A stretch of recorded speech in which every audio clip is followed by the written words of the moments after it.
যখন দেখবেন সীতাকে হনুমান উদ্ধার করলো, তখন সীতা মা হনুমানকে একটা মতির মালা দিল। আর যে না মতির মালাটা দিয়েছে, হনুমান কি করেছে, একবার কপালে ঠেকিয়েছে, কানে ঠেকিয়েছে, চোখে ঠেকিয়েছে, নাক দিয়ে শুকেছে, জিভ দিয়ে চেটে চেটে দেখেছে, আর সঙ্গে সঙ্গে দাঁত দিয়ে কেটে কেটে 64 টুকরো করেছে। শাস্ত্র বলছে এই 64 টুকরো নাকি 64 মহান্ত রূপে কলিযুগে এসেছে। সবাই লক্ষ্য করুন, লক্ষণ যখন দেখলো বারবার সীতা মায়ের মালাটাকে দাঁত দিয়ে কেটে 64 টুকরো করে দিল, লক্ষণ তখন সীতাকে বলছে, মা এ তুমি কি করলে? বানরে সপিলে মতি, মতিতে তার নাইক মতি, অনাসে কাটে তারে দন্তে, শিশু মানে না দেবতায়, মানুষ পূজে তারে কেন বন্তে। বলছে শোনো, একটা বাচ্চা ছেলেকে মন্দিরে শুয়ে দাও, ও পায়খানা প্রস্রাব করে দেবে, ও কি করে জানবে মন্দিরে মানে কি? বানরকে মতির মালা দিয়েছো তুমি? তখন সীতা চিৎকার করে বলল, হনুমান এ তুই কি করলি? আমার মালাকে তুই অপমান করে দিলি? হনুমান কেঁদে কেঁদে বলল, মা গো, তোমার মালা কি আমি অপমান করতে পারি? এ তো যেমন তেমন মালা নয়, এ তো মায়ের দেওয়া প্রেমের মালা, ভালোবাসার মালা। এ মালা প্রথমে কপালে ঠেকালাম কেন জানো? এ মালা তো যেমন তেমন মালা নয়, প্রেমের মালা, তাই কপালে ঠেকিয়ে প্রণাম করলাম। কানে ঠেকালাম কেন জানো? এই মালা দিয়ে দেখলাম রাম নাম শোনা যায় কিনা। নাক দিয়ে শুকে দেখলাম কেন জানো? এ মালাতে রাম অঙ্গের গন্ধ পাওয়া যায় কিনা দেখলাম। জিভ দিয়ে চেটে চেটে দেখলাম কেন জানো? এ মালাতে রামচরণের তুলসীর স্বাদ পাওয়া যায় কিনা দেখলাম।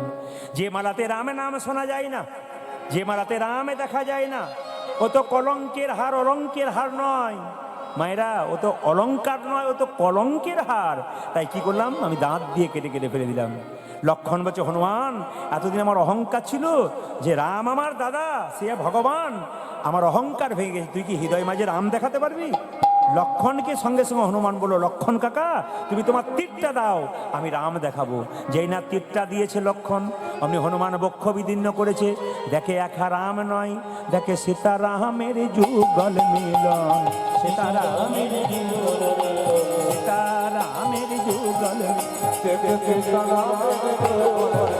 হনুমানের হৃদয় মাঝে সীতারামের যুগল মিলন।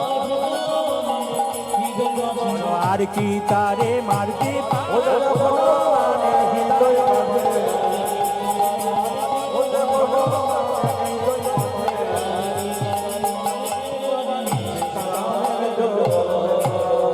জোরে বলুন, রাধা রানী কি? একটু জোরে। শ্যাম সুন্দর কি? একটু জোরে। মদন মোহন কি? হরিবাসর কি? যাদের খিদে পেয়েছে তাদের কি? একবার দেখলাম পরীক্ষা করে, আপনাদের মাঝে মাঝে টেস্ট করে দেখতে। জোরে বলুন, রাধা রানী কি? যারা বাইরে আছেন তারাও দেবেন। শ্যাম সুন্দর কি? মদন মোহন কি? সবাই লক্ষ্য করুন, যেই না রোগটা ভালো হয়ে গেছে, সঙ্গে সঙ্গে নবাব হোসেন সাহেব বলল, মুকুন্দ। কার এত বড় সাহস যে আমার নাম ধরে ডাকে? আমি হলাম সারা বাংলার কবিরাজ নবাব হোসেন সাহেব।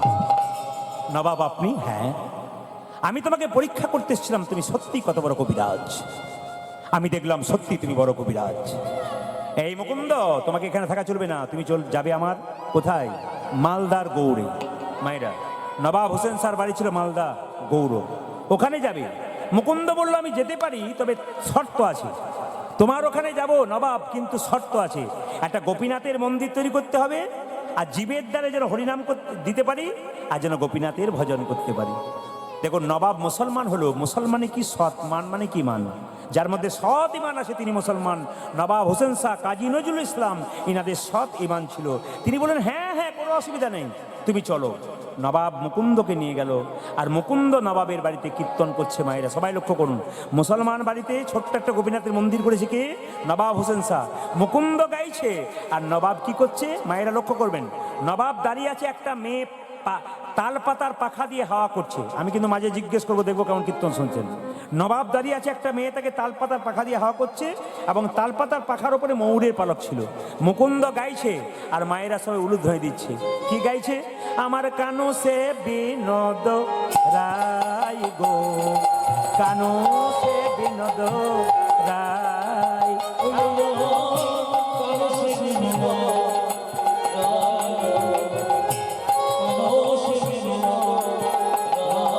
আমার কানো সে বিনোদ রায় গো, আমার কানো সে বিনোদ রায়।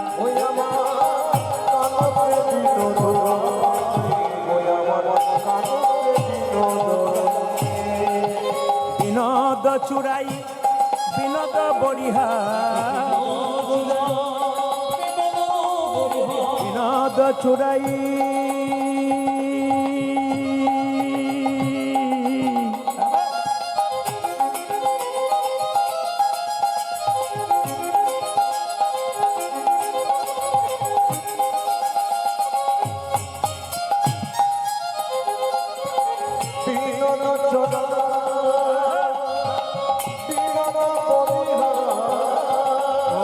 বিনোদ চুড়াই বিনোদ বরিহা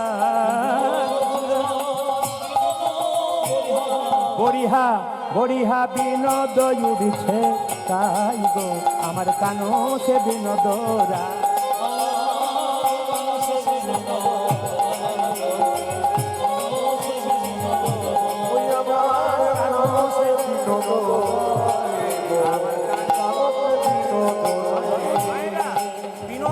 সুন্দর গোবিন্দের যেদিকে তাকাবেন সেদিকটা সুন্দর কি সুন্দর রূপের কথা বলছে দেখুন ও তারে বিনোদ ললাটে বিনোদ তিলক বিনোদ বিনোদ সাজে গো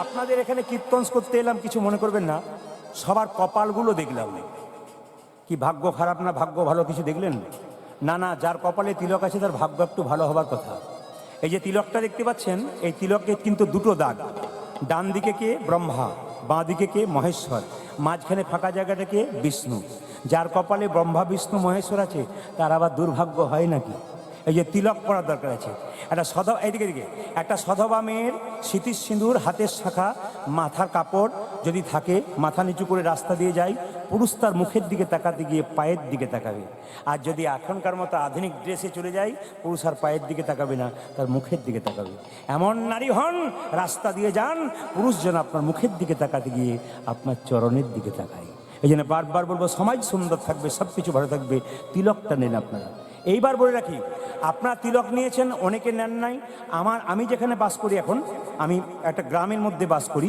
কিন্তু সেখান থেকে আমি একটু বাজারে এসেছি তো সেইখানে বাড়ি করেছি কিছু মনে করবেন না তো আমি যখন গ্রামের বাড়ি থাকতাম পাশের বাড়ি একটা মেয়ে তার 3 বছরের বাচ্চাকে নিরামিষ খাওয়াতেন আর নিজে তিলক করতেন মালা করতেন তো 5 জন মেয়ে বলা বলি করতো বাবারে হারাধনের বইয়ের কি ঢং দিদি মালা করেছে তিলক করেছে ভগবান বোধহয় আগে পেয়ে যাবে এইটা আমাদের সবচাইতে লজ্জা আবার দেখবেন ওকে বলতো তোর ছেলেকে এখন থেকে নিরামিষ খাওয়াচ্ছিস দেখবি দুর্বল হয়ে যাবে তখন সঙ্গে সঙ্গে মেয়েটি বলতো আমার ছেলেকে নিরামিষ খাওয়াবো না আমিষ খাওয়াবো তো তোমার তাতে কি মানে আমার দলে চলে আয় তোর ছেলেকে আমার দলে নিয়ে আয় আমিও খাই তোর ছেলেও খাক আমাদের সবচাইতে অন্যান্য ধর্মের মানুষ ধর্ম করলে বলে তুই করে যা তোর পাশে আছি আর আমাদেরকেও ধর্ম করলে তার পেছনে লেগে যায় যাতে ধর্ম কেউ না করতে পারে এই জন্য বারবার বলবো যদি ধর্ম কেউ করে আপনি না করতে পারেন তাকে অন্তত সাহায্য করুন নইলে কিন্তু আপনার পায়ের তলা থেকে মাটি একদিন সরে যাবে সেই দিন বুঝতে পারবেন আপনি কি করছেন হিন্দু সনাতন ধর্মকে বাঁচাতে হবে আপনার নিজের হিন্দুত্বকে বজায় রাখতে হবে বারবার বলবো সনাতন ধর্মকে বাঁচান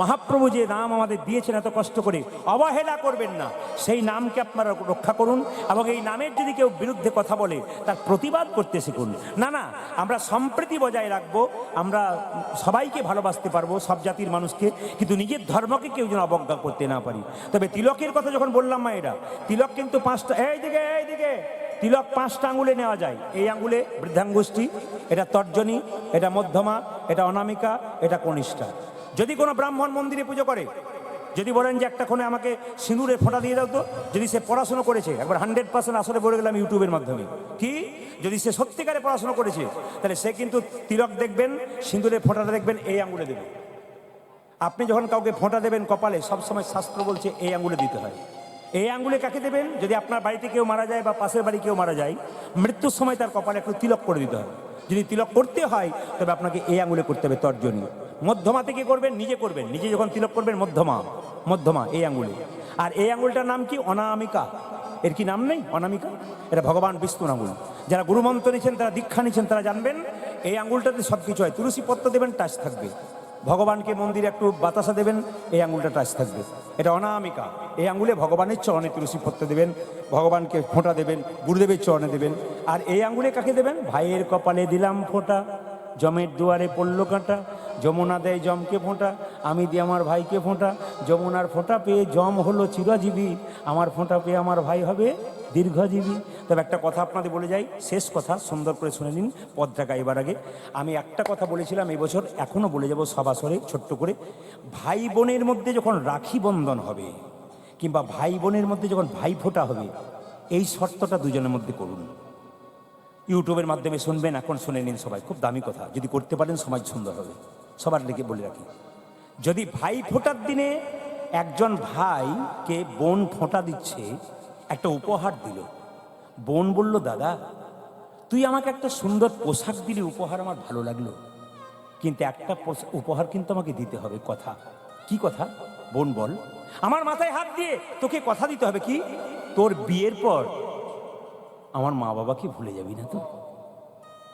কথা দে, আজকে ভাই ফোঁটার দিনে আমি তোকে ফোঁটা দিলাম, আমার মাথায় হাত দে, আমি তোর বোন, তুই আমার ভাই, কথা দে। এইদিকে এইদিকে এইদিকে, কথা দে। কি? যে আমি ফোঁটা দিলাম, কিন্তু আমার বাবা মাকে তুই বিবাহের পর দেখবি তো? বোনের মাথায় হাত দিয়ে ভাই কথা দিল, আমার বিয়ের পর আমার বাবা মাকে আমি দেখব, দেখবি? ভাই বলল, আমি যেমন কথা দিলাম, তুই যদি সত্যিকারের আমার বোন হোস, তবে আমায় একটা কথা দি। বলে, কি?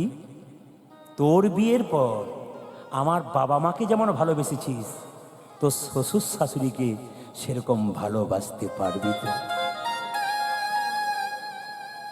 বোন তখন বলে উঠল, আমি কার বোন দেখতে হবে না, তুই যখন কথা দিয়েছিস আমিও কথা দিলাম, আমার বাবা মাকে যেমন ভালোবাসি, আমার বিবাহের পরে আমার শ্বশুর শাশুড়ি মাকে আমি সেরকম ভালোবাসবো। সবাই শুনুন, প্রতিটি বাড়িতে ভাই ফোঁটার দিনে বা রাখি বন্ধনের সময় যদি এই প্রতিজ্ঞা ভাই বোনে করতে পারে, আমি 100% গ্যারান্টি দিলাম, ভারতবর্ষের সমস্ত বৃদ্ধাশ্রমের দরজায় তালা বন্ধ হবেই, তালা বন্ধ হবেই, তালা বন্ধ হবেই, তালা বন্ধ হবেই। সুন্দর কথাগুলো শিখে নেবে, আরে কথাগুলো শুনবেন, জীবন সুন্দর হবে। শুধু কীর্তন কীর্তন নয়, সমাজ শিক্ষা। আমাকে আমার কাকু বারবার বলেন, বাবা শুধু কীর্তন নয়, কীর্তনটাকে বজায় রেখে মানুষের ভেতরে কিছু ঢুকিয়ে দাও, যেন মানুষ মনে রাখতে পারে, মানুষ ব্যবহার করতে পারে। সবাই লক্ষ্য করুন, মুকুন্দ সরকার গাইছে, ও মা দেখো দেখো, ও তার বিনোদ গলাই বিনোদ মালা, বিনোদ বিনোদ দোলে গো,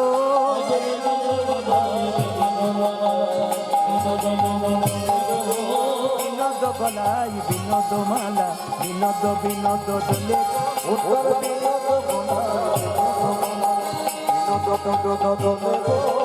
কোন বিনোদিনী বিনোদ গাঁথুনি, কোন বিনোদিনী বিনোদ গাঁথুনি, গেথেছে বিনোদ ফুলে গো, গেথেছে বিনোদ ফুলে, আমার কানো সে বিনোদ, কানো সে বিনোদ, আমার কানো সে বিনোদ, কানো সে বিনোদ। দেখো দেখো বিনোদ কোটিতে বিনোদ ধতি, বিনোদ বিনোদ সাজে,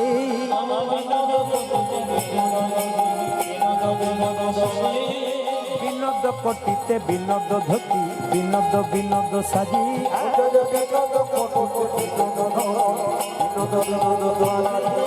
বিনোদ চরণে বিনোদ নুপুর, বিনোদ চরণে বিনোদ নুপুর, বিনোদ বিনোদ বাজে গো, বিনোদ বিনোদ বাজে, আমার কানো সে বিনোদ,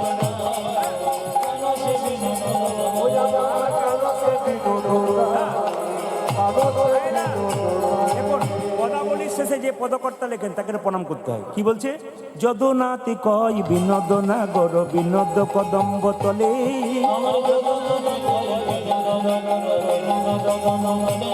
হ্যাঁ হ্যাঁ, যদুনাতি কয় বিনোদ নাগর, বিনোদ কদম্ব তলে, যদুনাতি কয় বিনোদ নাগর, বিনোদ কদম্ব তলে, কত বিনোদিনী বিনোদ হেরিয়া,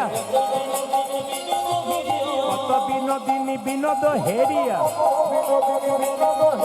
কলসি ভাসাইল জলে গো, কলসি ভাসাইল জলে, আমার উলধরি কানো সে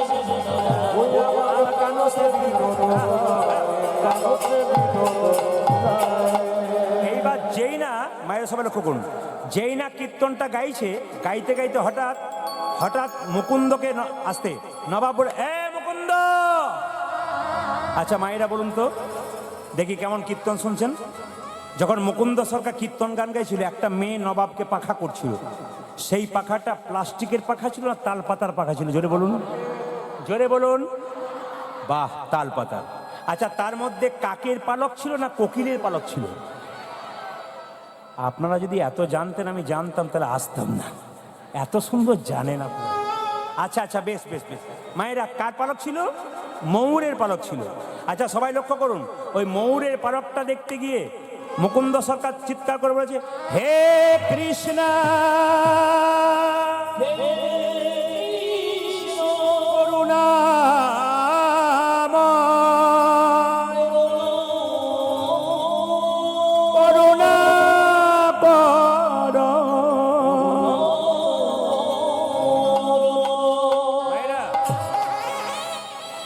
ময়ূরের পালকের দিকে তাকাতে গিয়ে অজ্ঞান হয়ে গেছে কে? মুকুন্দ। কে আছিস? আরে কেউ নেই নাকি এখানে? এক গ্লাস জল নিয়ে এসো ভাই। মুকুন্দ সরকারকে দেবো একটু। নবাব জল আনতে বলেছে, জল এনে জেনে মুকুন্দ সরকারের চোখে দিয়েছে। মুকুন্দ সরকারের জ্ঞান ফিরে গেছে। নবাব বলল, মুকুন্দ তুমি কীর্তন করতে করতে আমার দিকে তাকালে, হঠাৎ অজ্ঞান হয়ে গেলে কেন? নবাবকে মুকুন্দ মনে মনে ভাবলো, নবাব আমি জীবনে কোনোদিন মিথ্যে কথা বলিনি, আজ একটা বলবো। তুমি তো মুসলমান, আমি তো হিন্দু, তুমি কৃষ্ণ অনুরাগের কথা কেমন করে জানবে? তোমার ওই ময়ূরের পালকের মধ্যে আমি কৃষ্ণ দেখতে পেয়ে অজ্ঞান হয়ে গেছিলাম, তবে জীবনে আমি মিথ্যে কথা বলিনি, আজ নবাব। আসলে কি হয়েছিল না, আমি সবার চিকিৎসা করি, তো আমার একটা রোগ আছে। কি রোগ? আমার মৃগী রোগ আছে। নবাব বলল, কিছু মনে করো না, আমার রাজ্যে একটা নিয়ম আছে, কেউ মিথ্যে কথা বলে তার জিভটাকে আমি কেটে দিই। তবে তুমি যেহেতু আমার রোগ ভালো করেছো, কিচ্ছু বলবো না। তোমার যদি মৃগী রোগ থাকবে, তুমি যখন অজ্ঞান হয়ে গেছিলে তখন তুমি কৃষ্ণ কৃষ্ণ বলে কাঁদছিলে কেন? তোমার যদি মৃগী রোগ থাকবে, তুমি যখন অজ্ঞান হয়ে গেছিলে তোমার চোখে জল পড়ছিল কেন? মুকুন্দ সরকার কেঁদে কেঁদে বলল, নবাব আমার অপরাধ হয়ে গেছে। নবাব বলল, মুকুন্দ অপরাধ তোমার হয়নি, আমার হয়েছে। তোমার মতো কৃষ্ণ ভক্তকে আমি আমার কেনা গোলামে মনে করে বড় ভুল করেছি। এই জগতে যারা কৃষ্ণ ভক্ত হয় তারা কারো কেনা গোলাম হয় না, ভগবানের দাসী। তবে নবাব আমাকে বিদায় দাও। মুকুন্দ সরকার কেঁদে কেঁদে বলল, আমাকে বিদায় দাও। নবাব মুকুন্দের হাত দুটোকে ধরে বলল, মুকুন্দ তোমাকে আমি বিদায় দেব, শুধু তাই নয়, তোমার যে এত অভাব, তুমি মন্দির তৈরি করতে পারো নাই, গোটা শ্রীখণ্ডটা আমি তোমার নামে লিখে দিলাম, তোমার যাতে কোনো অভাব না থাকে। তবে যদি কোনোদিন নবাব, হতভাগা নবাবের কিছু হয়, তুমি দেখে যেও। মুকুন্দ সরকার নবাবকে নমস্কার জানিয়ে নিজের বাড়ির দিকে ফিরছে, যশোদার দুলাল গাইতে। বাহ, ভগবানের কি লীলা! ফিরে আসছে মুকুন্দ। এবার কিন্তু মুকুন্দ সরকারের ছেলে গোপীনাথে, এই রঘুনন্দনের জন্ম হবে, কিন্তু আপনারা তৈরি থাকবেন। গাইছে, যশোদার দুলাল, যশোদার দুলাল তুমি বজের রাখাল, বৃন্দাবন মন ধরে।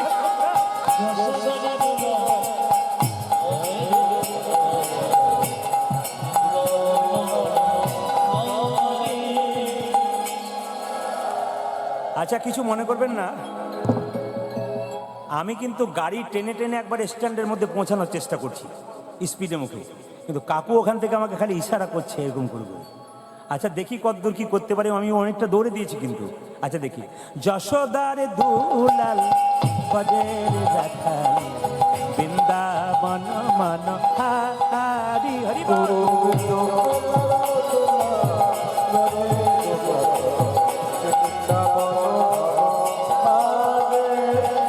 যশোদার দুলাল বজের রাখাল, বৃন্দাবন মন হারি।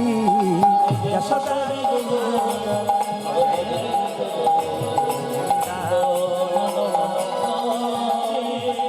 গোপীজন বল্লভ রাধিকা রমণ, গোপীজন গোপী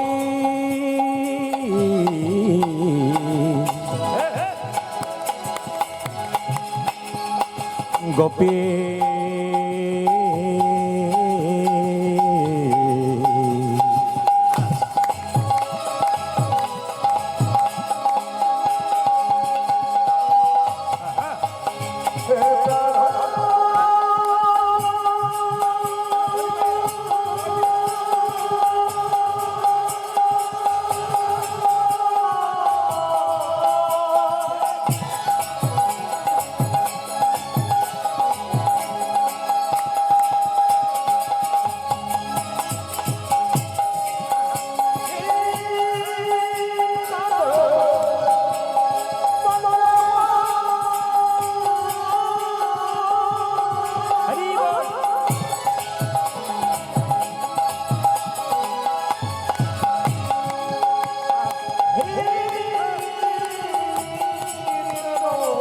জোর সে উলুধ্বনি দিন, যত জোর আছে। বাহ,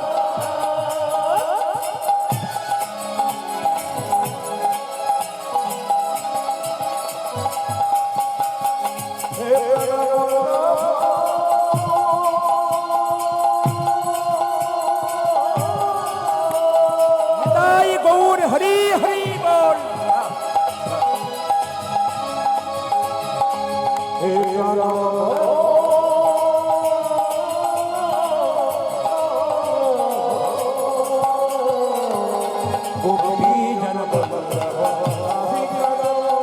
গোপী জন বল্লভ রাধিকা রাম, গোপী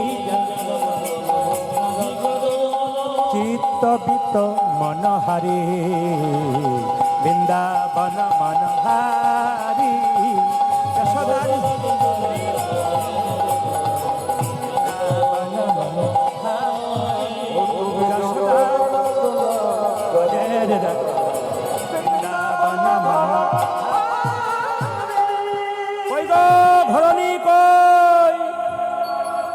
স্বামী মাইরা।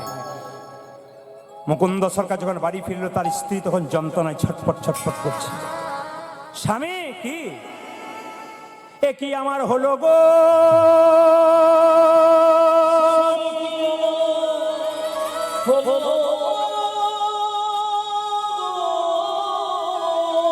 আমার সর্বাঙ্গ যেন জ্বলে যায়,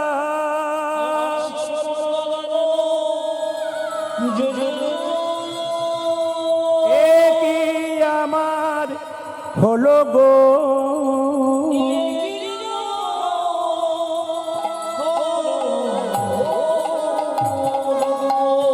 অহংকার। ভেতরে যদি কারো একবার অহংকার ঢুকে যায় তবে শেষ হয়ে যায়। ক্যান্সার যেমন একটা ব্যাধি, গোটা শরীরকে নষ্ট করে দেয়। কোনো সুস্থ মানুষের হৃদয়ে যদি একবার অহংকার ঢুকে যায় তবে শেষ হয়ে যায়। তাকাবেন, আপনারা কীর্তনের আসরে এসেছেন, কাকু আমাদের প্রসাদের ব্যবস্থা করেছেন সবার, জায়গা খুব ছোট। উনি আমাকে বলেছেন, বাবা তোমার কীর্তনটা শেষ হবার পরেই সবার সেবার ব্যবস্থা করব, সবাই প্রসাদ পাবেন। সারাদিন ধরে পাচ্ছেন, প্রতিদিন পাচ্ছেন, অগণিত মানুষের সেবা হচ্ছে। শুধু একটা কথা আপনাদের বলে যাই, যে যেখানে বসে আছেন মন দিয়ে, ভেতরে যেন অহংকার না জন্মায়। কিসের অহংকার? এইদিকে এইদিকে দিকে কিসের অহংকার? তাকাবেন আমার দিকে। কিসের অহংকার?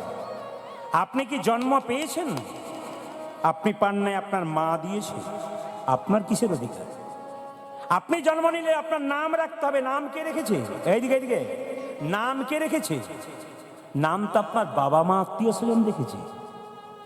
আপনি যখন পড়াশোনা করবেন, আপনি কি পড়েছেন? একজন পড়িয়েছে তবে পড়েছেন। আপনি কি চাকরি পেয়েছেন?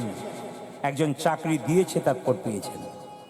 আপনি যেদিন শ্মশান ঘাটে যাবেন, নিজে যেতে পারবেন না, অন্যজনের কাঁধে নিয়ে যাবেন। সব যদি অন্যের হয় তবে আপনার বলতে কি রইল? তাই যে যেখানে বসে আছেন মন দিয়ে শুনবেন, কীর্তন শ্রবণকালীন যেন ভেতরে কোনো অহংকার না হয়। ভগবানের চরণে সব নিমজ্জিত করে যান। মুকুন্দ সরকারের চিকিৎসা করতে করতে অহংকার হয়ে গেল, আর তার স্ত্রীর শরীরে একটা কঠিন রোগ হয়ে গেল। স্ত্রী বলে উঠলো, স্বামী তুমি যেদিন থেকে চলে গেছো সেই দিন থেকে চোখে ভালো দেখতে পায় না, আমার জিভটা জ্বালা করে, আমার হাত জ্বালা করে, আমার পা জ্বালা করে, আমার এমন কেন হয়? স্বামী বলে উঠলো, কি হয়েছে তোমার? আমি সারা বাংলা চিকিৎসা করি, তোমার রোগ ধরতে পারবো না? দেখি দেখি দেখি দেখি তোমার জিভ দেখি, একই দেখি তোমার চোখ দেখি, একই দেখি তোমার হাতের তল দেখি, একই দেখি তোমার পায়ের তলাগুলো দেখি, একই। আমি সারা বাংলার রোগ চিকিৎসা করলাম, তোমার চিকিৎসা করতে পারবো না? রাত্রিবেলায় মহাপ্রভু মন্দিরে কেঁদে কেঁদে বলল, প্রভু বলে দা,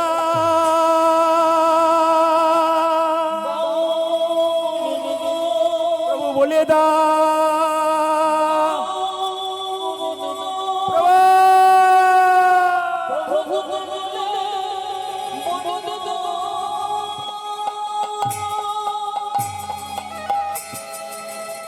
মহাপ্রভু বললেন, সারা বাংলা চিকিৎসা করে করে তোর ভেতরে অহংকার হয়ে গেছে।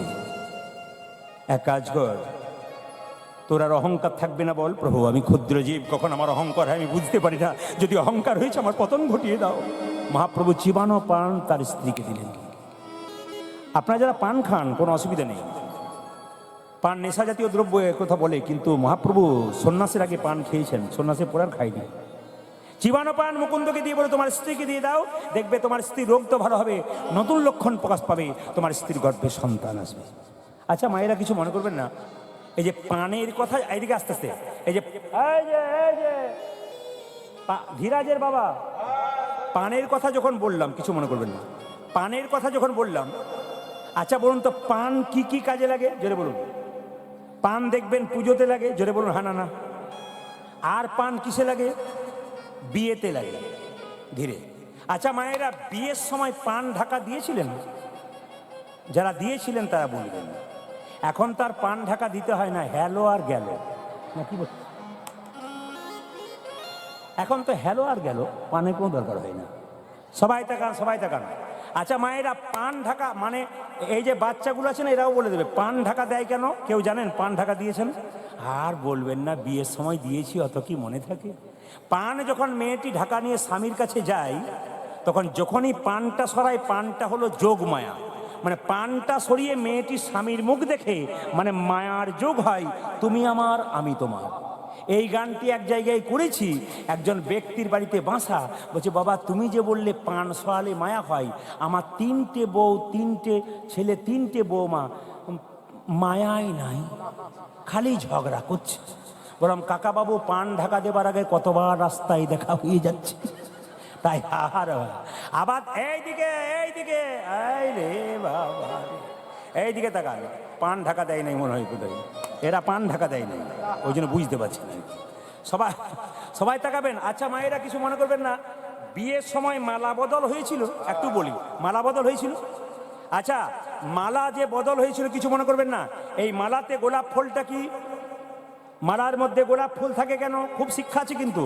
বিয়ে তো হয়ে গেল, বুঝতে পারলেন না, এখন তো বিয়ে ছেলে খেলা না, কি বলছেন? বিয়ে না বিয়ে, এইদিকে এইদিকে, এখন বিয়ে হয় না, বে হয়, বে। সবাই তাকান, গোলাপ ফুলটা কেন? এর মালাতে গোলাপ ফুল, ওর মালাতে গোলাপ ফুল, বলতে চাইছে গোলাপ ফুল যেমন রঙিন, আমাদের দুজনের জীবন যেন বিয়ের পর গোলাপের মতো রঙিন হয়ে যায়। আমার মালাতে যত ফুল, তোমার মালাতে তত ফুল। আমার মালা ফুল মানে আমার আত্মীয় স্বজন, এই মালা তোমার গলায় দিলাম মানে আমার আত্মীয় স্বজনের দায়িত্ব তোমার গলায় দিলাম। আর তোমার ফুলের মালা মানে ফুলগুলো হলো আত্মীয় স্বজন, আমি গলায় নিলাম মানে তোমার আত্মীয়ের দায়িত্ব আমি নিলাম। আর বলবেন না এত বুঝি নাই, নাহলে তো আমি ব্যবস্থা কিছু করতাম। আবার এই যে এইদিকে এইদিকে মায়েরা, আবার সবাই লক্ষ্য করবেন, গতকাল আমি গত পরশু যেখানে গাইছিলাম, কাকুও গাইছিল, 2 থেকে 5টা গাইছিল, আর আমি 5টা পরে 8:30 গাইলাম। প্রচুর লোক, উনি দেখে এসছেন, 20,000 লোক প্রায়। তো সবাই লক্ষ্য করুন। তো ওইখানে কীর্তন করার পরে আমি একটা বাড়িতে এসেছি, এসে বলছি, একটা ছেলে বলছে দাদা, বলে কি, আমার স্ত্রী না বিয়ের পর আমার দিকে তাকায় না। বললাম আমি কি করব? না কোনো তাবিজ টাবিজ নাই? আমি বললাম না তাবিজ নাই, তবে একটা কথা বললাম, তোমার বিয়েতে কি ক্যামেরাম্যান ছিল? বলছে হ্যাঁ ছিল, ওই বেটাই গন্ডগোলটা করেছে। বললাম কি? সবাই তাকান, সবাই তাকান। তাকাবে কেন? আর তাকাই না কেন? আচ্ছা, বিয়ের সময় মায়েরা কিছু মনে করবেন না, মালা যখন বদল হয় আমার দিকে তাকান, তখন দেখবেন একটা কাপড় ঢাকা দেওয়া হয় না? জোরে বলুন, জোরে বলবেন, কিন্তু শিক্ষা আছে। যখনই কাপড় ঢাকা দেওয়া হয় তখন মেয়েটি ছেলেটির গলায় মালা পরায়, আর ছেলেটি মেয়েটির গলায় মালা পরায়। মালা পরানো মানে কি বলুন তো? তখন কিন্তু শুভ দৃষ্টি হয়। বাবারে, কি শুভ দৃষ্টি হয়! এই দিকে তাকান, এই দিকে তাকান। যেই না মালাটি বদল হচ্ছে, মেয়েটি যেই না স্বামীর গলায় মালাটা বদল করবে, তার মানে কি দেবে? তার মানে কি? তার মানে স্বামীর সঙ্গে শুভ দৃষ্টি হবে। যেই না স্বামীর গলায় মালাটা পরাতে যাচ্ছে, পেছন থেকে একজন ক্যামেরাম্যান বলছে, এই দিকে তাকান। আচ্ছা, শুভ দৃষ্টিটা কার দিকে হলো?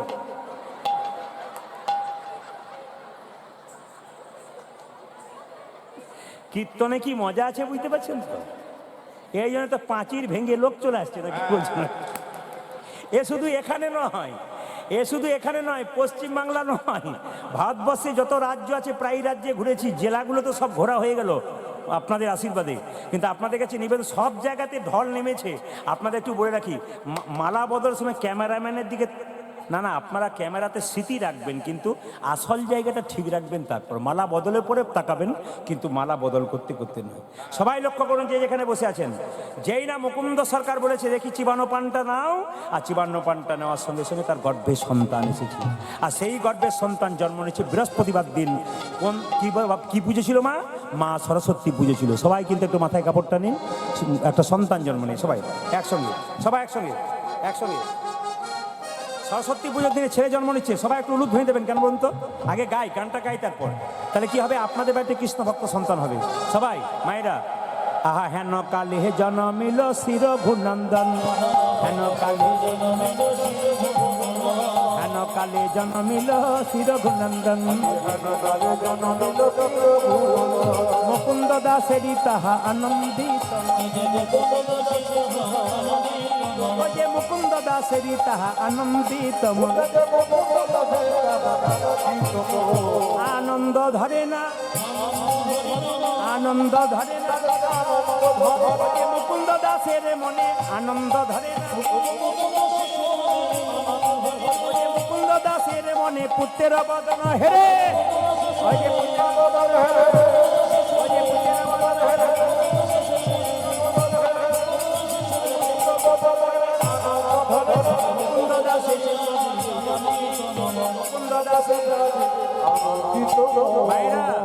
বাচ্চা জন্ম নেবার পর মুখে কি দিন? জোরে বলুন।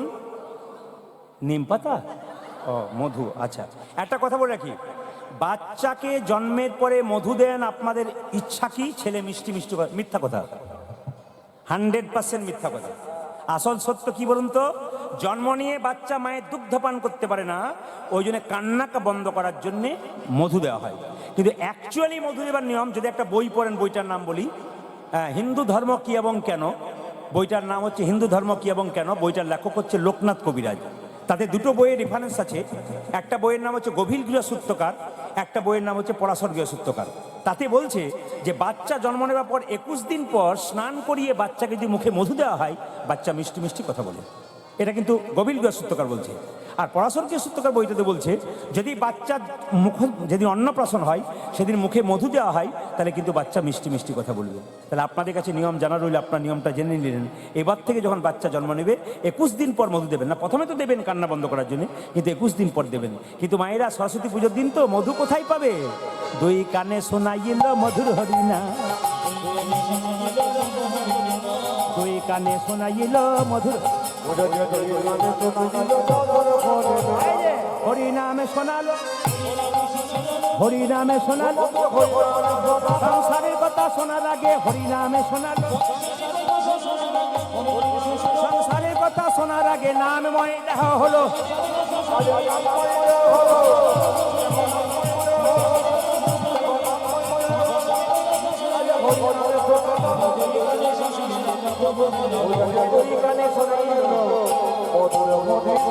আমি শুধু একটা কথা বলে যাই, যারা ছোট ছোট বাচ্চা আছে, যাদের মায়ের বা যাদের বাচ্চা হবে, যে মায়েদের, তাদেরকে বলবো পরবর্তী ক্ষেত্রে একটা কথাই বলে যাব, পেটে বাচ্চা থাকলে কিছু নিয়ম পালন করুন, দেখবেন কাজে আছে।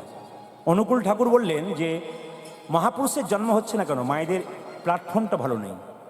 ঈশ্বরচন্দ্র বিদ্যাসাগর, রবীন্দ্রনাথ ঠাকুর, সুকান্ত জন্ম নিচ্ছে না কেন? একটাই কারণ, কি মায়েদের প্ল্যাটফর্মটা ঠিক নেই। এয়ারপোর্টে এরোপ্লেন নামে, বাকি জায়গাতে নামে না। মহাপুরুষের আত্মা ঘুরে বেড়াচ্ছে, নামতে পারছে না, ভালো প্ল্যাটফর্ম পাচ্ছে না। কি করবেন? বাচ্চা যখন পেটে থাকবে মায়েরা, তখন একটা তুলসী মন্দিরে জল দেবেন, পরিক্রমা করবেন, হ্যাঁ, ভক্তদের উচ্ছিষ্ট প্রসাদ খাবেন, বৈষ্ণবের চরণে প্রণাম করবেন, একটু গীতা পড়বেন। গীতা যদি পড়তে না পারে মাথায় ঠেকাবেন।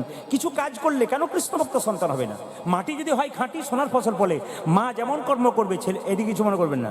আমি একটা জায়গাতে একজন বলছে, আমাকে অনেকে বলে, বাবা বলে কি, আমার ছেলে না মোবাইল ছাড়া খায় না, একদিকে মোবাইল চলে আর খায়, কি করে বন্ধ করা যায়?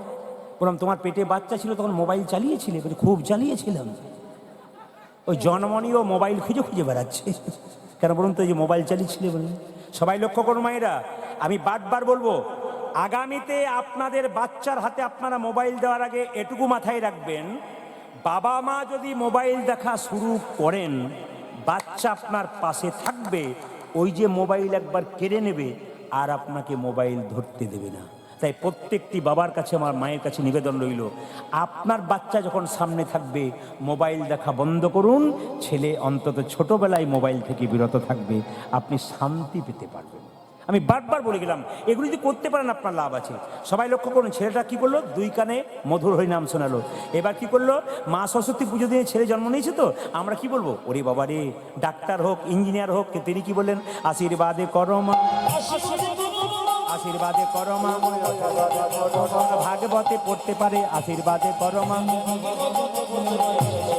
যেন সংকীর্তন গাইতে পারে, আশীর্বাদে করো মা, যেন ভাগবতে পড়তে পারে, হরি হরি হরি বলে, হরি হরি হরি হরি বলে,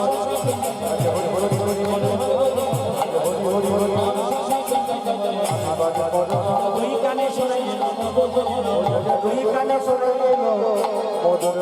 এই যে ছেলেটি জন্ম নিল, নাম রাখা হলো ভক্ত রঘুনন্দন। এবার কিন্তু নাড়ু খাওয়াবে, আপনার দর্শন করবেন সবাই, ভক্ত রঘুনন্দন। আর এই নাড়ু প্রসাদ যদি নিতে পারেন, আপনার বিরাট লাভ। এই নাড়ু প্রসাদ নেবার জন্য হাজার হাজার মানুষ অপেক্ষা করে থাকে। সবার কাছে নিবেদন রইল, মায়েরা, এই যে রঘুনন্দন জন্ম নিল, ইনিকে কামদেব মদন। কামদেব মদনে 5টা বান ছিল, ভগবানকে মারার চেষ্টা করলো।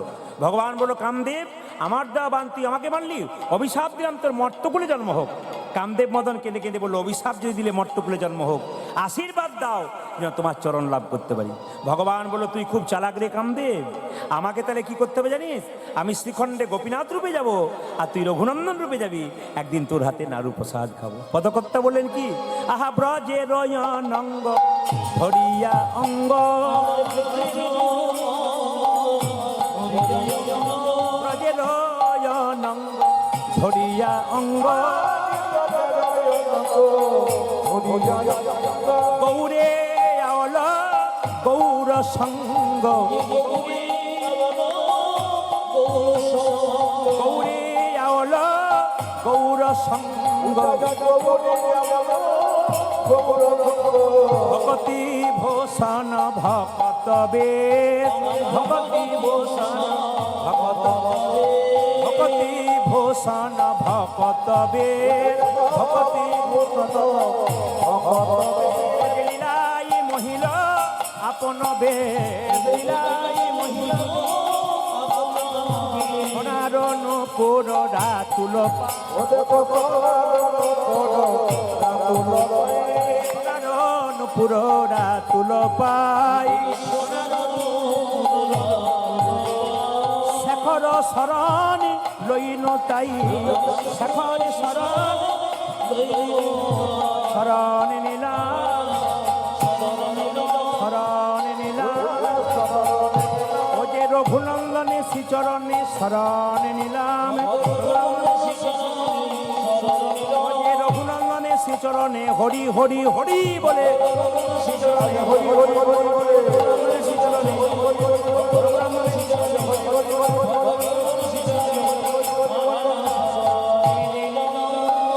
ছেলের নাম রঘুনন্দন রাখা হলো। জোরে বলুন, রাধা রানী কি। আমি জয়টা কিন্তু একসঙ্গে শুনতে চাই, এত এত অগণিত ভক্ত আছেন, যেভাবে এঁটে সেটে বসছেন, তাতে আমি আজকে সিদ্ধান্ত নিয়ে নিলাম, আমার পরে যেহেতু দল নাই, আমি 3টে পর্যন্ত কীর্তন করবো। রাজি আছেন না? 3টে মানে ভোর 3টের কথা বলি না, 3 ঘন্টার কথা বলিস। সবাইকে লাগবে। তো সবার কাছে নিবেদন রইল, একবার ঠিক সময় বন্ধ করবো, এমন সময় বন্ধ করবো আপনি বুঝতেই পারবেন না হুট করে বন্ধ হয়ে গেল। ওই যে চিন্তার ব্যাপার নেই, সবাই মিলে রঘুনন্দন যখন নন্মনিচে হাতটা তুলুন, রঘুনন্দন কৃষ্ণ নাম করছে সবাই মিলে একসঙ্গে, সবাই মিলে একসঙ্গে একসঙ্গে যে যেখানে আছেন খুব সুন্দর বসে বসে এখনই নাড়ু প্রসাদ পাবেন সবাই একসঙ্গে। কৃষ্ণ কেশব, বাহ বাহ বাহ, কৃষ্ণ মাধব সুধা মাখা এই নাম, হরি নাম মধু মাখা এই নাম, নাম নাম নাম, আনন্দ করে আনন্দ করে আনন্দ করে।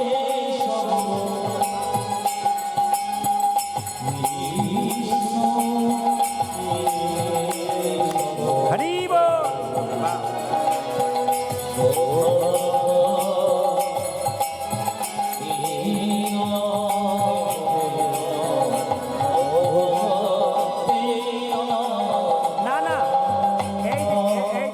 তবে কিছু মনে করবেন না, মায়েদের একটা বুদ্ধি ভালো আছে। কই কই দেখি, আমি কোনো জায়গাতে দেখি কোনো মায়ের ঘুম আসে, 2-4 জন কিন্তু ঘুমোচ্ছে এখন থেকে, মানে সকাল সকাল ঘুমানোর অভ্যাস আছে। যে মায়েদের ঘুম আসে সেই মা দেখবেন প্রথমে মাথার কাপড়টা জীবন এনে না মাথার কাপড় নিচ্ছে। দিদি তুমি ঘুমোচ্ছ বলে, ঘুমোয় নাই, বসে বসে ধ্যান করছি। এমন ধ্যান করো না যে তুলে না নিয়ে যেতে হয়, একবার হাত তুলে সুন্দর করে ভক্তি ভরে। দেখুন খাঁচার মধ্যে পাখি আছে, পাখিকে ছোলার দানা দেবেন, খাঁচা সাজবে, পাখি কৃষ্ণ কৃষ্ণ বলবে। আর যে খাঁচার মধ্যে পাখি আছে, ছোলা যদি না দেন পাখি মারা যাবে, খাঁচা ফাঁকা হয়ে যাবে। এই দেহ খাঁচাতে আত্মা পাখি আছে, কৃষ্ণ নাম করুন, আপনার আত্মা পাখি দেখবেন আনন্দে উদ্দাল নৃত্য করবে। হাত তুলুন। কৃষ্ণ কেশব, কৃষ্ণ কেশব সুধা মাখা এই নাম, হরি নাম মধু মাখা এই নাম, নাম কৃষ্ণ।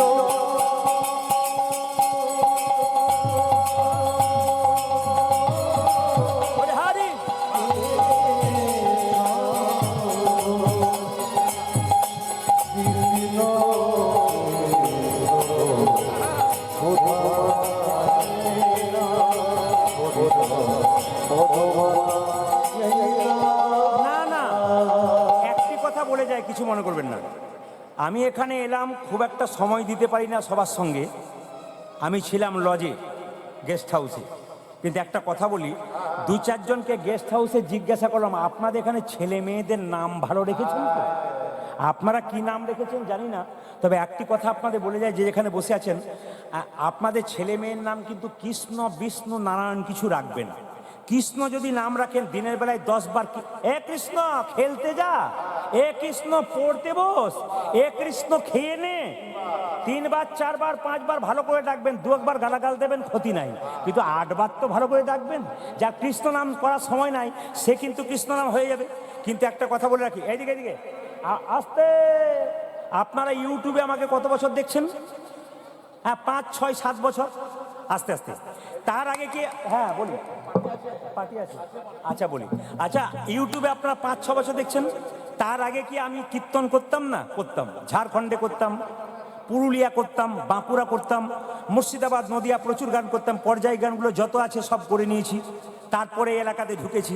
তো সবাই লক্ষ্য করুন, ঝাড়খণ্ডে একটা জায়গাতে প্রতি বছর কীর্তন করতে যাই, তো দেখতে পাই সবাই কীর্তন শুনছে স্বামী স্ত্রীকে সঙ্গে নিয়ে একসঙ্গে, কিন্তু একজন ব্যক্তি একাই কীর্তন শুনছে, ওর স্ত্রী নাই। ওকে একদিন জিজ্ঞেস করলাম, দাদা, বলে কি আপনার স্ত্রী কীর্তন শোনে না? বলছে আমার স্ত্রীর খুব দুঃখ। শুনবেন, দুঃখ? বলে কি দুঃখ? আমার স্ত্রীর ছেলে মেয়ে নাই, ওই জন্য কীর্তন শোনে না। প্রদীপ বাবু আপনি একটু বলুন যেন আমার ছেলে মেয়ে হয়। বললাম কি বললাম, বললাম বাড়ি ভেঙেছে, তোমার দরখাস্ত তুমি দেবে, আমি কেন দেবো? ও বলছে না, তবু একবার বলুন।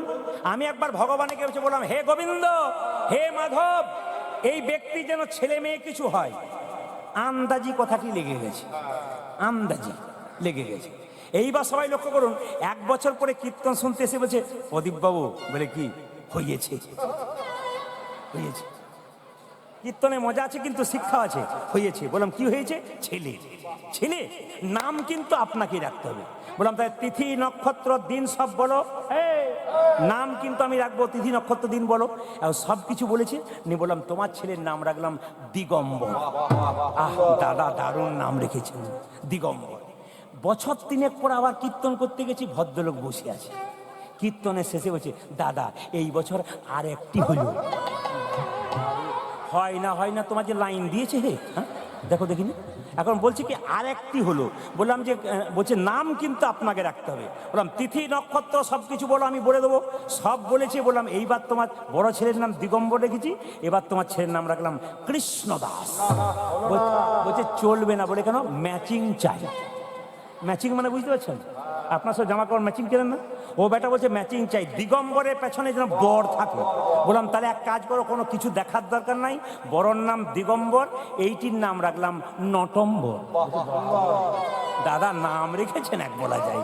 খুব আনন্দে বললাম দাদা আর আসবেন না, আমার ম্যাচিং নাই। উনি বলছেন না না, এইখানে বলে না কি বলে, হাম দো আর হামারা এক, ভুল করে দুটো হয়ে গেছে, আর আসবো না। 3-4 বছর পরে কীর্তন করতে গেছি, আবার কীর্তন শুনতে এসেছি। শেষে বলছে দাদা এই বছর আরেকটি।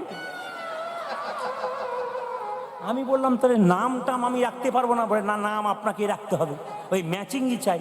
এখন লক্ষ্য করুন, কীর্তন শেষ হয়ে গেছে, নাম রাখার জন্য এসেছে। বললাম দিগম্বর নটম্বর, নাম রাখলাম শীতম্বর। বলছে দারুণ না। বললাম ভাই তোমার এলাকায় কীর্তন করা ছাড়লাম, কারণ তুমি যদি আবার আসো। বলছে আর আমি আসবো না। বছর 10 পরে মায়েরা খুব আনন্দ করে গেলাম, এবার হয়তো আর দেখতে পাবো না। দেখছি কীর্তনে আসলে ভদ্রলোক দিগম্বর নটম্বর শীতম্বরকে নিয়ে বসে আছে। কীর্তন যখন শেষ হয়ে গেল, তখন বাপ বেটা মিলে এসে দিগম্বর প্রদীপ বাবুকে পেন নাম কর। আরে শীতম্বর কই রে, শীতম্বর কই? ওই শীতম্বর বসে আছে। আচ্ছা ঠিক আছে।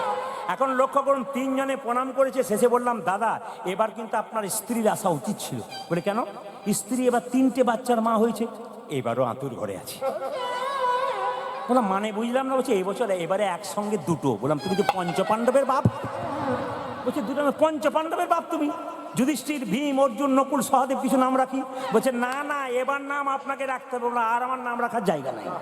সে আমার গাড়ি ছাড়ে না। শেষে আমি বললাম কি নাম রেখেছিলাম? দিগম্বর নটম্বর শীতম্বর। এবার যে 2টো ছেলে হলো, নাম রাখলাম নভেম্বর আর ডিসেম্বর।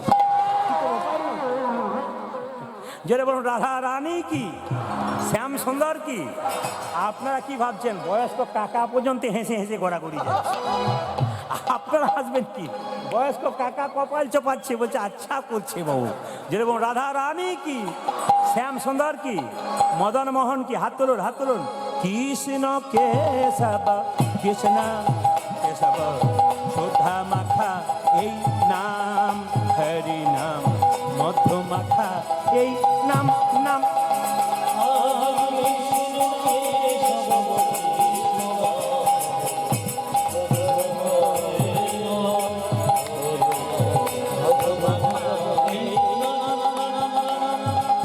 এই নাম জপ হলো আপনার,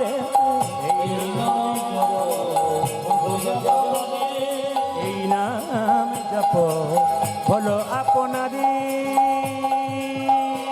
ধ্বনি।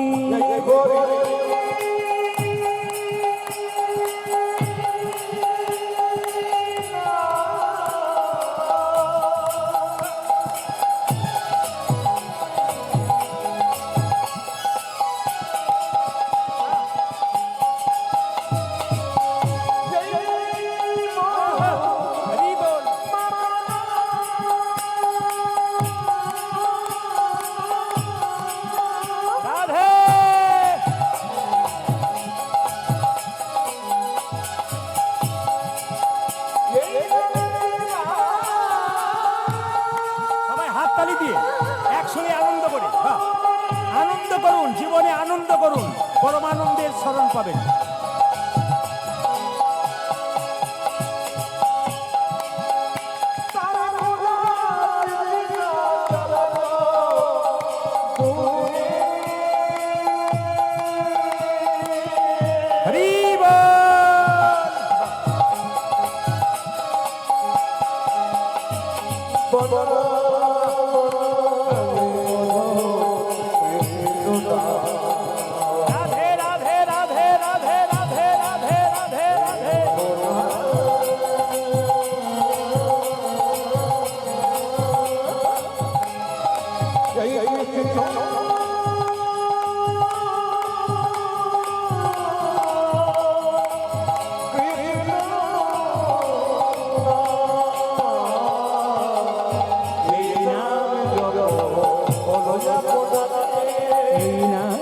জপ হলো আপনার এই নাম। দূরে যাবে তৃষা প্রেম পারাবারে,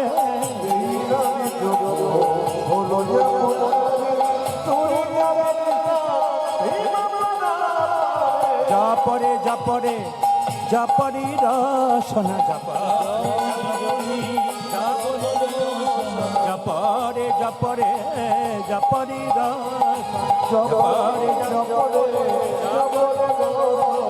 সুধা মাখা এই নাম হরি নাম, মধু মাখা এই নাম নাম নাম হরিব।